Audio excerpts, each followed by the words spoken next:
Story 1. What happened after my date last night? I remember the start of yesterday evening vividly, and the end not at all. My second date with a new beau was going well. The dessert was even better, an exquisite entremet with layers of delicate genoise, cherry mousse, and pistachio praline all coated in a gleaming, blood-red gelée. Unfortunately for me, it stained quite noticeably, right down the front of my brand-new dress. "There's a mall a few minutes away. We can stop on the way," consoled Henry. "If we hurry, I'm sure we can still make it to Haley's party on time." We flagged down the waiter for the check and rushed to his car.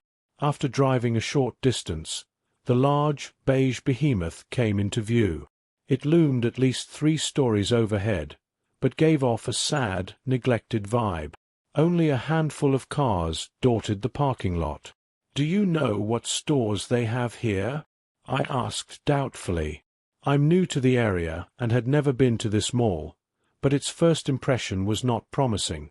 "Not sure. This place was the go-to hangout when I was a kid, but it looks like it's seen better days. It doesn't hurt to look, though." We pushed open the grimy, glass doors and started walking. Most of the storefronts were shuttered. There was an aggressively cheerful pretzel stand, a store hawking every imaginable scent of toiletries, and a sketchy convenience store, but not much else. Finally, at the end of a long, deserted corridor, we found a clothing store. It had no name over the door, but the display windows were full of mannequins in colorful attire. I started flipping through the rack, but the clothing was all very odd. There were crop-top puffer vests, pleated skirts circa 1999 Britney Spears, and graffiti-covered oversized tees galore. Half the store was taken up by shelves covered in bucket hats. There was a display of one single type of perfume, and the tangy, sour scent was choking. All the free space on the walls was covered in floor-to-ceiling mirrors. I didn't like the look of the place, but my options were limited.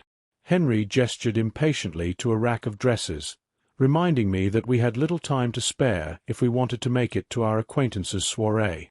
The tags just had jumbles of letters on them, so sizing was going to be tricky.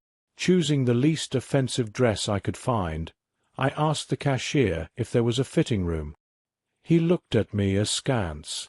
"Sorry, but I really need to try this. I have no idea what size I am here," I said. He stared at me for an interminable amount of time, his eyes searching for something in my face.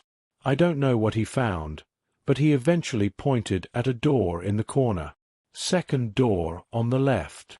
The door led to a long, white hallway with only one other doorway at the end of it. Pushing it open, a smoky grey warehouse opened up before me. There were dimly lit neon lights like crown moulding along the tops of the walls. The cavernous space had what looked like office cubicles at one end and circular tables in the middle. A cluster of people were hunched over one of the tables. They appeared to be writing something in big swooping strokes, or maybe drawing. "I think I'm in the wrong place," I muttered, backing up slowly. The people turned to look at me, but their faces were wrong. They blurred and shifted, undulating like a field of prairie grass in the breeze. It was almost like those videos of influencers where they're using a face-tuning software and something moves in front of them, making the illusion glitch.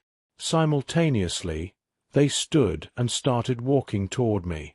A meaty hand clamped down on my shoulder. "What are you doing here?" asked the man as he spun me around to face him.